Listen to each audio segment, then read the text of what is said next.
전쟁과 하나님의 주권 제1장 하나님께 드리는 우리의 기도 디모데전서 2장 8절입니다. 그러므로 각처에서 남자들이 분노와 다툼이 없이 거룩한 손을 들어 기도하기를 원하노라.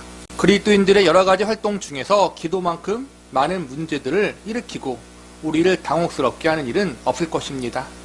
언제나 그러하겠지만 특히 전쟁과 같이 어렵고도 위험한 시기에는 더욱 그러합니다. 1914년에서 18년에 제1차 세계대전 때에도 그러하였고 우리의 눈앞에서 전쟁이 진행되고 있는 지금도 기도는 매우 긴박하고 절실한 문제입니다. 참으로 이 문제는 오래전부터 많은 사람들의 생각을 혼란스럽게 만들었습니다. 많은 사람들은 이렇게 질문합니다. 왜 하나님께서 1938년 9월의 위기 이후 계속되는 기도를 듣지 않으시고 이 전쟁의 발발을 막지 않으셨을까? 이 질문이야말로 우리가 가장 중요하게 생각해 보아야 할 문제입니다. 지금 이 설교가 쓰여진 시기가 세계 2차 대전이 시작된 다음에 쓰여진 설교인데요. 세계 1차 대전을 경험하고 영국을 비롯해 많은 나라들이 전쟁의 참상으로 큰 고난과 어려움을 오랫동안 겪었습니다. 그래서 많은 믿는 자들이 특히 여기서 영국을 비롯해 많은 교회와 그리스도인들이 다시는 전쟁이 과거와 같이 세계 1차 대전과 같이 끔찍한 전쟁이 일어나지 않기를 간절히 기도했는데 그리고 많은 노력을 했는데 그럼에도 불구하고 다시 세계 2차 대전이 시작된 현실의 상황을 경험하면서 하나님 앞에 이런 질문을 드렸다는 겁니다. 하나님, 왜 우리의 기도를 들어주지 않으시고 왜 이 전쟁을 막지 않아 주셨습니까? 왜 우리를 다시 이렇게 끔찍한 전쟁의 고통 속으로 몰고 가십니까? 답답하고 힘든 시기에 모든 사람들은 본능적으로 기도에 관심을 가집니다. 그들은 자신과 사랑하는 이들의 운명이 우리보다 더 위대한 전능자의 손에 달려있다는 사실을 깨닫습니다. 그리하여 평소와는 달리 그들 스스로 사건과 상황을 통제할 수 없음을 느끼고는 하나님을 바라보게 됩니다. 기도에 거의 관심이 없었던 사람들조차도 대부분 절박한 상황에 처하게 되면 하나님에 대해 생각하고 기도가 필요하다고 인정합니다. 그들은 무언가 절실하게 필요할 때 하나님을 향하여 자신의 요구를 들어달라고 간청합니다. 그리고는 자신들의 요구가 이루어지기를 기대하며 기다립니다. 그들은 그 어느 때보다도 더욱 열심히 신앙생활을 합니다. 비록 지금껏 형식적인 신앙에 빠져 있었고 종교에 기대하는 바가 거의 없었다 하더라도 이제 온통 종교 문제에 집중하고 하나님이 이루실 일들을 기대하며 심써 기도합니다. 그래서 위기의 기도에 대해 그토록 많은 말과 글들이 쓰러져 나오는 것입니다. 이런 현상 자체만 보더라도 우리는 기도에 대해 생각할 수밖에 없습니다. 그러나 그 밖에도 이 문제를 고쳐야 할 수밖에 없도록 이끄는 더욱 실제적인 두 가지 이유가 있습니다. 신앙생활과 관련하여 이 문제만큼 엉성한 사고와 글과 연서들이 넘쳐나는 분야도 없을 것입니다. 사람들이 앞에서 제가 언급한 방식으로 이 문제를 다루기 때문입니다. 그들은 절박한 필요에 의해 어쩔 수 없이 기도만 해낼 뿐 기도의 본질에 대해서는 진지하게 생각하거나 연구하지 않습니다. 우리가 기도하기만 하면 만사가 형통할 것이다 라는 식의 가르침이 사람들을 부추깁니다. 그리하여 희망과 기대만 크게 부풀어 오를 뿐 형편과 상황을 주시해야 한다는 생각은 깡그리 무시되고 맙니다. 그러다가 결국 곤란한 지경에 이르게 되는 것입니다. 하나님은 간구하는 사람이 기대하는 방식대로 응답하지 않습니다. 오히려 그와는 정반대로 일이 진행될 수도 있습니다. 그래서 기도했던 사람들이 당황스러워하며 의심에 빠지기도 하고 때로는 하나님을 원망하며 아예 믿음을 잃어버리기도 합니다. 바로 이런 일이 제1차 세계대전 기간 수많은 사람들에게 일어났습니다. 그들은 전쟁에 나간 아들들의 안전을 위해서 혹은 또 다른 특정 문제의 해결을 위해서 기도했습니다. 그러나 그들이 생각하는 대로 기도가 응답되지 않았습니다. 그러자 그들은 믿음을 잃고 하나님에 대한 불만을 품었으며 결국 신앙에 관한 모든 관심을 끊어버렸습니다. 아마도 대부분의 목회자들은 그 어느 때보다 기도와 관련된 실망과 거기에 비롯된 문제들을 다룰 때 더욱 자주 이런 현상을 경험하였을 것입니다. 그러하기에 전쟁의 재난으로 인한 다른 일반적인 문제들도 있겠지만 그런 문제들은 뒤에 살펴보고 먼저 기도의 문제를 다루려고 합니다.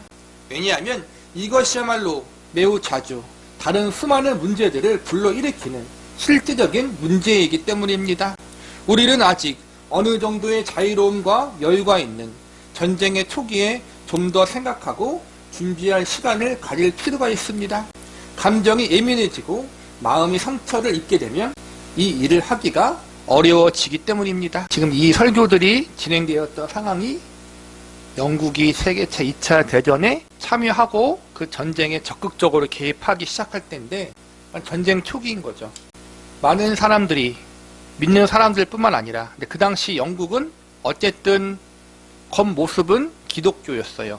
진실되게 거듭난 그리스도인도 있지만 거듭나지 않는 사람들도 일반 사람들도 교회에 자주 나가고 세례를 받았고 문화적으로 교회에 나가는 게 그냥 보편화됐고 하나님을 향해 기도하는 것이 그냥 문화적으로 일상적인 보편적인 행동이었다는 거예요. 그렇기 때문에 기도에 대해서 많은 사람들이 오해를 하고 있어요. 믿지 않는 사람들은 일단 예수님으로 말미암아 기도하는 것이 아니라 그냥 하나님께 기도하고 그 기도의 대부분의 내용들이 자신들의 안위, 그러니까 이 땅에서 좀 더 평안하게, 좀 더 안락하게 살 수 있도록 기도를 하겠죠. 또 어떠한 문제, 특히 전쟁과 같은 큰 어려움을 당했을 때 당연히 위기니까 그 위기 때문에 기도하기도 하고. 그런데 여기에 가장 큰 문제가 있다. 그게 뭐냐면은 기도라는 것이 물론 우리의 필요, 우리의 간구의 내용이 필요하지만 기도라는 것이 우리가 기도한 대로 똑같이 우리가 바라는 대로 응답되지 않는다는 거예요. 그런 경우가 많다는 거예요. 우리의 뜻대로 응답되는 것이 아니라 하나님의 뜻대로, 우리의 방법대로가 아니라 하나님의 방법대로 응답하신다는 게 기도의 전제예요. 우리는 그러한 부분을 망각하고 우리가 기도하면 하나님은 들어주셔야 한다. 특별히 이 전쟁과 같은 이 악한 끔찍한 상황 속에서 전쟁을 멈춰달라, 전쟁에 승리케 해달라, 전쟁을 잘 해결해달라. 이 기도는 정당한 기도 같잖아요. 그러니까 하나님이 반드시 들어주셔야 해. 그런데 많은 사람들이 그렇게 기도했는데 전쟁은 오랜 시간 계속되었고 사랑하는 가족과 많은 이웃들, 많은 사람들이 죽임을 당하고 재산을 잃어버리고 건강을 잃어버리고 그러한 끔찍한 상황을 겪었다는 거예요. 그래서 세계 1차 대전 그러한 경험을 통해 많은 사람들이 이 전쟁을 막지 않으시고 우리의 기도를 듣지 않으시는 하나님에 대해서 원망하고 불평하고 심지어는 신앙에 대한 모든 관심을 끊는 그러한 현상들도 많이 있었다라는 거예요. 그런데 또다시 얼마의 시간 후에 다시 그 끔찍했던 전쟁이 시작되었어요. 세계 2차 대전이 시작된 거란 말이에요. 1차 대전을 겪으면서 많은 사람들이 그래도 기도하면서 이 시기를 지났고 다시는 이러한 전쟁이 없기를 기도했는데 그런데 막상 그 기도가 응답되지 않고 다시 전쟁이 터지게 되었어요. 이럴 때 믿는 사람들은 어떻게 해야 될까? 믿지 않는 사람들은 일단 제외하고 믿는 사람들은 어떻게 해야 될까? 그렇게 전쟁을 막아달라고 기도했는데 그 기도를 듣지 않는 하나님을 향해서 우리가 어떠한 태도를 취해야 하는가?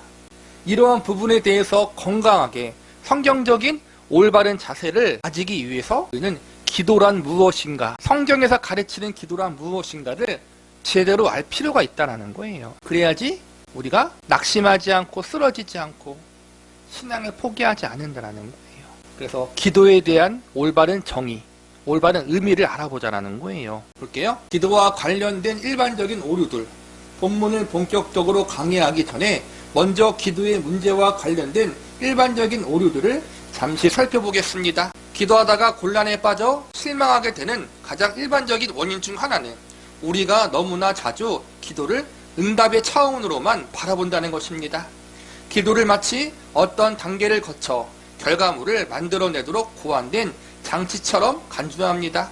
우리에게 무언가 필요할 때 우리가 그것을 달라고 기도만 하면 하나님께서 그것을 허락해 주신다고 생각하는 것입니다. 반면 하나님을 경배하고 찬양하는 것에 대해서는 조금도 생각하지 않습니다. 지극히 존귀하며 영원히 거하시는 하나님 앞에 우리의 상태나 존재가 어떠한지에 대해서도 생각하지 않습니다.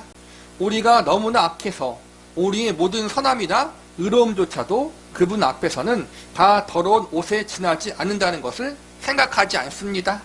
하나님께 귀를 기울이고 그분의 임재 앞에 잠잠히 기다려야 한다는 생각은 전혀 하지 않습니다. 하나님이 단지 어떤 대리자에 불과하다는 듯이 불쑥 찾아가 우리가 바라는 것을 구하면 그대로 실행해 주실 것이라고 생각합니다. 일단 우리가 기도에 대한 생각, 기도가 무엇인가에 대한 생각에 대해 잘못 이해하고 있다는 거예요. 알라딘의 요술 램프처럼, 램프의 요정처럼 소원을 빌면 들어주는 것, 마법 지팡이처럼 그게 아니라는 거예요. 많은 사람들이 기도에 대해서 오해하는 것, 또 많은 부분 기도하면서 그 기도가 온전히 자신의 생각대로 의도대로 응답되지 않은 현실 때문에 낙심하고 회의를 품고 절망하고 하나님을 향한 믿음을 저버리는 경우들을 보면 대부분 기도에 대해서 잘못 알고 있다는 거예요. 우리의 기도, 모세나 다니엘이나 이사야나 사도들의 기도와 비교해 보면 어떨까요? 특히 주님께서 제자들에게 가르쳐 주신 주기도문에 나타나는 탄원의 내용과 순서를 숙고해 본다면 우리가 가장 중요하고도 우선적인 것들을 빠뜨린 채 개인적이고도 이기적인 욕망만 충족시키기 위해 집중했음이 명백히 드러나지 않습니까? 바로 이것이 그토록 많은 사람들이 평소에는 가뭄에 콩 나듯 가끔 일시적으로만 기도하다가 절박한 공경을 만날 때에만 긴급하고도 지속적으로 기도하는 이유입니다. 이와 같은 맥락에서 우리는 하나님이 어떻게 행하셔야 하는지에만 지나치게 집중합니다. 이미 언급한 대로 사람들은 하나님께 나아가기 전에 멈춰서서 그분의 성품을 곰곰이 묵상하지 못합니다. 하나님이 어떻게 행하셔야 하는지를 생각하기 전에 그분의 성품이나 무한한 지혜에 대해 먼저 숙고하지 못하는 것입니다. 그러고는 성급하게도 이런 추론을 합니다. 우리가 생각하는 것은 정당하다. 반드시 필요한 것이다. 그러므로 하나님은 우리의 요청한 것을 그대로 허락해 주셔야 한다. 참으로 슬픈 일입니다. 우리는 어떤 문제 앞에서 과연 얼마나 자주 멈춰서 하나님의 뜻이 무엇일지를 생각해 봅니까? 얼마나 자주 다양한 가능성을 충분히 숙고해보고 주어진 상황에 대한 하나님의 뜻이 과연 무엇일지를 묵상해 봅니까? 우리는 얼마나 자주 기도를 통해 하나님의 뜻을 발견하고 알기 위해 애쓰고 있습니까? 우리는 단지 우리의 뜻이 이루어지고 우리의 욕구가 채워지기만을 구하고 있지 않습니까? 참으로 하나님의 뜻이 이루어지기를 바라며 그분을 향해 이렇게 노래하고 있습니까? 길이 아무리 어두워도 오 주여 나의 길이 아닌 주님의 길을 가겠습니다. 사실상 이거는 기도만의 문제가 아니라 신자의 믿음의 문제죠. 믿음이란 것이, 기도란 것이 나의 소원, 나의 절박한 기도의 제목, 그 간구의 내용을 응답시키고 이루는 것, 축복을 바라내는 것, 열심히 믿어서 하나님으로부터 복을 바라내는 것, 이것이 아니라는 거예요. 창조주 하나님, 구원자 하나님, 그분이 어떠한 분이신가? 그분의 선한 계획이 무엇인가? 그분의 말씀이 무엇인가? 내가 그 앞에 어떻게 반응해야 하는가? 어떻게 하나님의 백성과 자녀로 살아야 하는가? 이 부분을 고민하는 것이 우리의 믿음이 되고 기도의 내용이 되어야 하는데 우리는 그것을 제외하고 당장 나에게 필요한 그 무언가, 그 어떠한 문제를 해결해 달라고만 기도하고 있고 우리의 믿음을 그러한 것에 쓰고 있다는 거예요. 그 당시 세계 2차 대전이 발발한 그 시기도 동일하다는 거예요. 우리와 그 시기는 다르지만 전쟁을 막아주소서, 전쟁에 승리케 하소서, 사랑하는 이들을 지키소서, 좋은 기도고 맞는 기도잖아요. 그런데 거기에만 집중한 나머지 놓치고 있는 것들이 많이 있다는 거예요. 우리는 기도를 통해 자신을 그분 앞에 겸손히 낮추어야 하며 그분의 뜻을 우리에게 보여달라고 요청해야 합니다. 그러나 실상 우리는 너무나 자주 하나님께 명령합니다. 우리의 생각대로 일을 행하셔야 한다고 그분에게 지시하고 있습니다.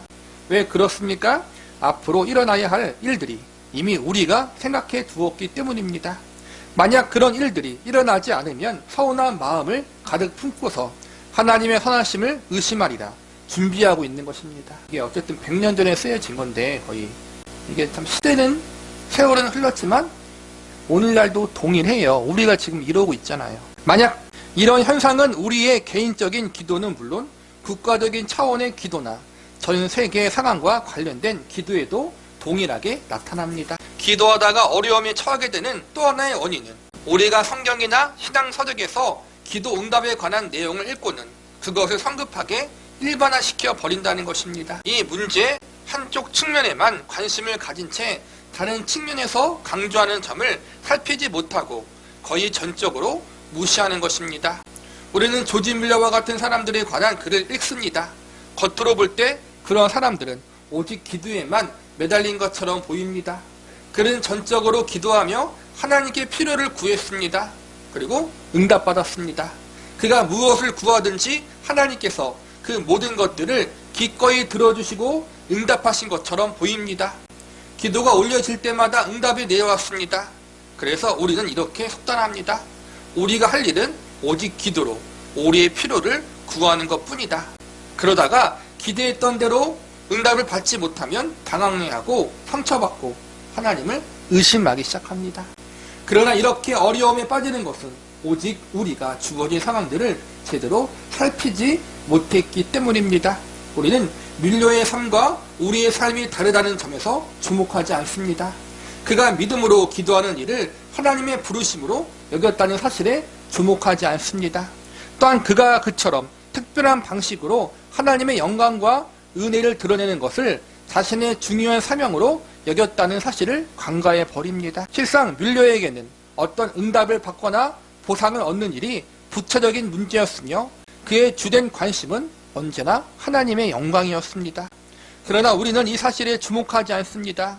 진정 우리는 그가 고분분투했던 과정이나 스스로를 엄격하게 훈련시켰다는 사실에는 관심조차 기울이지 않습니다. 기도의 법칙, 기도 응답의 비밀, 그러한 잘못된 원리들을 일반화시키지 말라는 거예요. 조지 밀러가 엄청나게 많은 기도의 응답을 구체적으로 받았는데 우리도 그렇게 기도해서 응답을 받자. 그러한 일반화는 오류라는 거예요. 그 앞서서 기도의 응답 받았다. 조지 밀러가 기도의 선지자였다.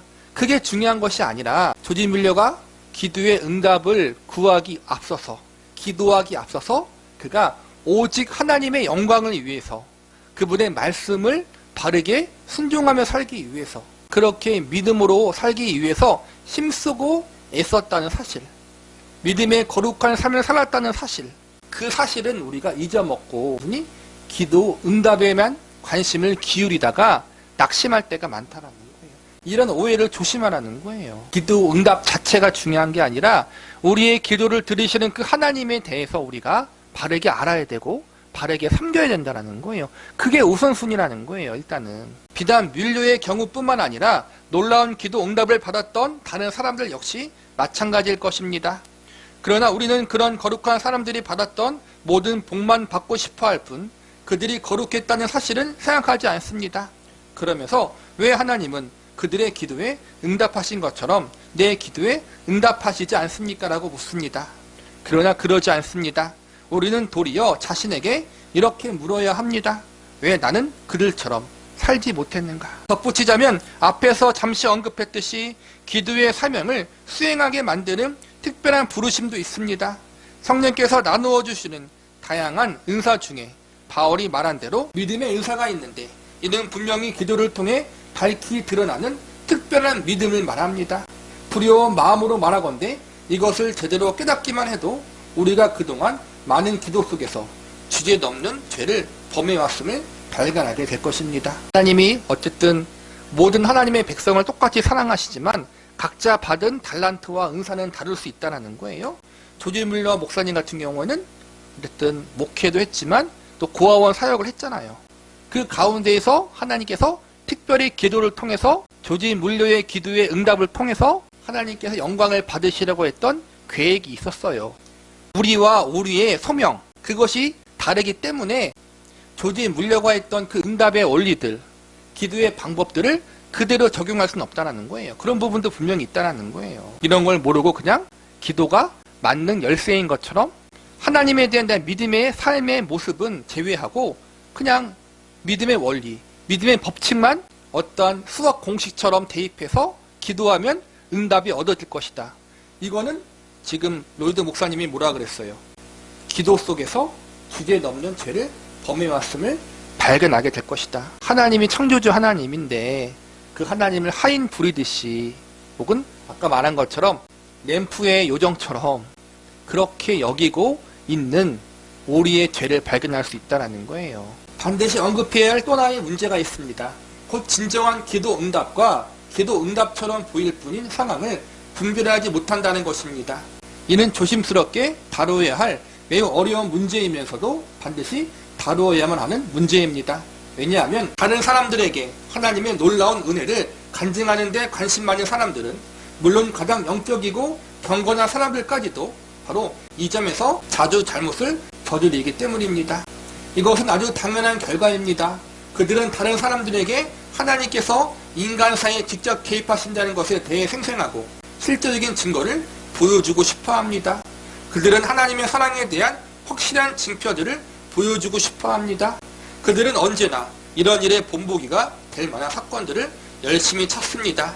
그런데 그런 그들이 그것을 분별하는 일에는 너무 쉽게 실패하고 마는 것입니다.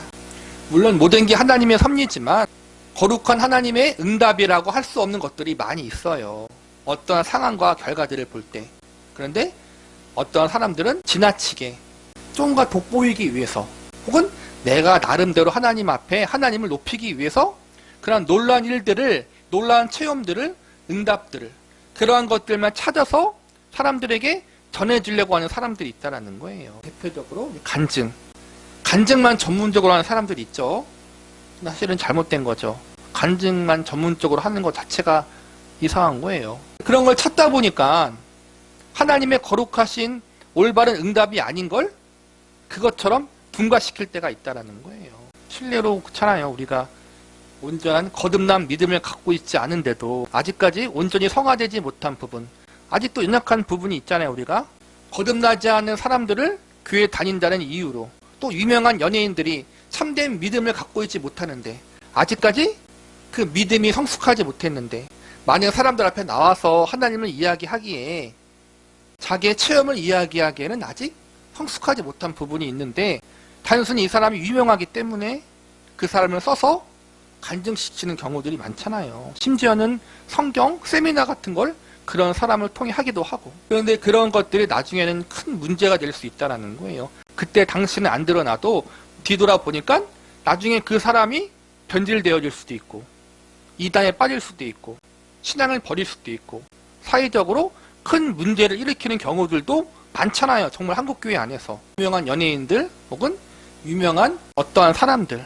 또 사회적으로 지위 높은 사람들 그 사람이 온전히 거듭났나 온전히 하나님 앞에 바로 섰는가를 검증하지 않고 그 유명세 때문에 간증시키고 어떠한 높은 직분을 맡기고 심지어 성경을 가르치게 하고 자기도 성경을 모르는데 말씀을 그런데 시간이 지나서 그 사람들이 어떤 사람들은 아까 말한 것처럼 변질되고 넘어지고 심지어는 감옥에 가기도 하고 이게 비단 오늘만의 문제가 아니라 과거에도 100년 전 로이드 존스 목사님 시대에도 그런 게 많았다는 거예요. 그런 걸 조심해야 된다는 거예요. 부흥회 때 특히 여러분 그런 간증을 많이 시키잖아요. 어떤 공동체도 마찬가지고 잘못된 공동체에서 그런데 속을 들여다보면 한참 시간이 지나다 보면 그게 잘못됐다는 걸 많이 발견하고 잘못된 걸 발견하면은 잘 고치고 조심스럽고 반성하면 되는데 또 그러지 못할 때가 많고 주변의 사람들이 그것 때문에 더 실족하기도 하고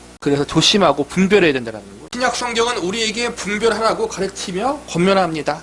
범사에 헤아려 좋은 것을 취하고 성경은 이 세상에서 활동하고 있는 악한 세력과 권세자들이 너무도 지혜롭고 강력하여 매우 교묘하게 하나님의 활동을 모방하여 할 수만 있으면 택하신 자들도 미혹하려고 한다고 말합니다. 그러므로 표적과 기사들을 자세히 검토하여 진위를 가려야 합니다. 그래야만 실상 마귀의 역사인 것을 성급한 열성으로 하나님의 역사로 오해하는 잘못을 저지르지 않습니다. 이 문제를 좀 더 실제적으로 다루어 봅시다. 우리는 단지 우연히 발생한 일과 기도 응답을 혼동하는 잘못을 저지르지 않습니까? 우리가 이제 막 연구하기 시작한 분야 중에 텔레파시나 정신이동과 같이 신비한 형상들이 있습니다. 어떤 사람은 하나님께서 한 사람의 생각을 다른 사람에게 전해주신다고 주장하기도 합니다. 그러나 하나님께서 그렇게 하든 안 하든 그것은 성경이 가르치는 기도 응답의 방법이 아닙니다. 하나님께서 우리의 행동에 대해 단지 지시만 하시는 것이 아니라 직접 조종하신다고 가르치는 것도 항상 올바른 견해로 인정받는 것이 아닙니다. 지금 그 당시 유행했던 사회적인 현상, 심리적인 어떠한 유행을 말하는 거예요. 텔레파시, 정신이동, 또 뒤에 나오지만 영매나 강신술, 죽은 자의 영혼, 귀신이 사는 사람의 몸에 들어가서 사는 사람의 몸에 들어간 귀신이나 영혼이 다른 영혼이 말하는 것. 그런 것들 이야기하는 거예요. 그 당시 유행했나 봐요. 근데 그런 것들을 교회 안에서도 들어와서 이상하게 잘못되게 영적으로 해석하는 사람들이 많았다는 거예요. 이것은 잘못됐다. 특별히 성경에서 그런 것을 올바르다라고 이야기하고 있지 않은데 당장 어떤 신비한 현상이 일어나니까 자꾸 그것을 영적인 신앙적인 것으로 결부시켜서 가르치려고 했던 것들이 그 당시 교회에도 있었다는 거예요. 또한 영매나 강신술과 관련된 의혹들도 있습니다. 물론 명확하게 드러난 현상을 부인할 필요는 없습니다. 중요한 것은 그런 현상들을 만들어내는 대리자들의 본질을 깨닫고 악한 영들의 현시와 성령의 은혜로운 역사를 분별하는 것입니다. 체면의 효과나 기도의 응답으로서의 치유로 알려진 사례에 대해 정확한 의학적 진단이 필요하다는 것은 의무할 나위 없습니다. 마틴 로이드 목사님이 목회하기 전에 의사였거든요. 그러니까는 어쨌든 체면적인 부분, 정신적인 어떠한 문제들, 그런 걸로 인해서 일어나는 문제들이 분명히 있는데 신비한 현상처럼 보이지만 과학적으로 혹은 의학적으로 판단할 수 있는 부분도 분명히 있다는 거예요. 영적인 눈으로만 무조건 대입시켜서 이것이 하나님의 응답이다, 그렇게 말하면 안 되는 부분들도 분명히 있다는 거예요. 쉽게 말해서 지혜롭게 분별력 있게 봐야 된다는 거예요. 무조건 하나님의 이름이 나오고 예수님 이름이 나오고 신비한 현상이 나왔다고 해서 그것을 꼭 하나님께로부터 온 것이다, 그렇게 보면 안 된다는 거예요. 분별하라. 이 문제는 매우 복잡하고도 어렵습니다. 그리고 이런 의문을 제기하는 것이 많은 사람들에게 불신앙처럼 보일 것입니다. 그러나 신약 성경의 가르침에 비추어 볼 때 이런 의문은 참으로 중요합니다. 유대의 무당들이나 마술사들도 놀라운 일들을 행할 수 있었습니다. 얀네와 얀불에는 모세를 대적할 정도였습니다. 건전한 근거에 의해 쉽사리 탄론하고 말터무니없는 주장들만큼 복음의 명예를 실추시키는 것도 없습니다. 불신자들 사이에서 이런 것들이 유행하고 믿지 않은 어떤 공동체나 단체에서 이러한 것들이 활발하게 가르쳐지는 것은 상관없다라는 거예요.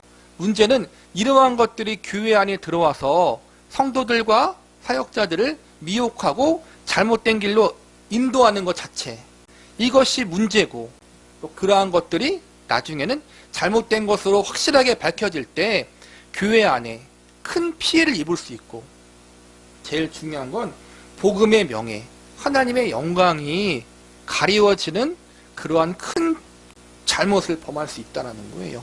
그러니까 조심하라는 거예요. 제발 분별 있게 행동하라는 거예요. 지혜 있게. 그리고 이걸 위해 기도하라는 거예요. 우리가 개인적인 어떠한 기도 제목만 놓고 기도하는 것이 아니라. 저는 단호히 말합니다. 달리 그 원인을 알 수 없다고 해서 그것을 섣불리 하나님의 직접적인 개입으로 단정 짓지 않도록 경계하십시오. 그렇지 않으면 우리는 혼란스러워하다가 결국 실망과 슬픔에 빠지고 말 것입니다.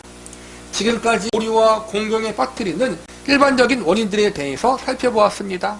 고통의 본질을 파악하는 것이 치유의 절반이라는 원리에 따라 이 문제를 숙고해 보았습니다. 긍정적인 교훈들만으로는 충분하지 않습니다. 이렇게 문제의 원인들을 살펴보면 한 가지 원리가 분명히 드러납니다. 곧 기도에 올바르게 접근하는 것이 가장 중요하다는 것입니다. 이것이 잘못되면 모든 것이 잘못됩니다. 우리가 하나님을 비난하며 의문들을 제기하는 것도 사실 우리가 스스로 정직하게 돌아보지 않았기 때문입니다. 만일 우리가 스스로를 정직하게 돌아보았다면 우리가 품은 의문들의 절반 정도는 처음부터 제기되지도 않았거나 혹은 우리 스스로 어떻게든 그 의문들의 대답을 할 수 있었을 것입니다. 지혜롭고 분별력이 있는 그러한 믿음과 그러한 삶의 태도가 있었다면 많은 부분들을 오해하거나 왜곡하지 않았다는 거예요.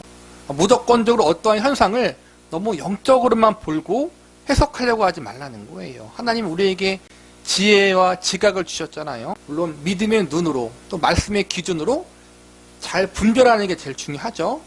무엇이 영적인 것인지, 무엇이 그렇지 않은 것인지, 무엇이 성경적인지, 무엇이 그렇지 않은지, 이것을 지혜롭게 잘 분별할 수 있어야 된다는 거예요. 그리고 그것이 우리의 기도 제목이고 기도의 내용이 되어야 한다는 거예요.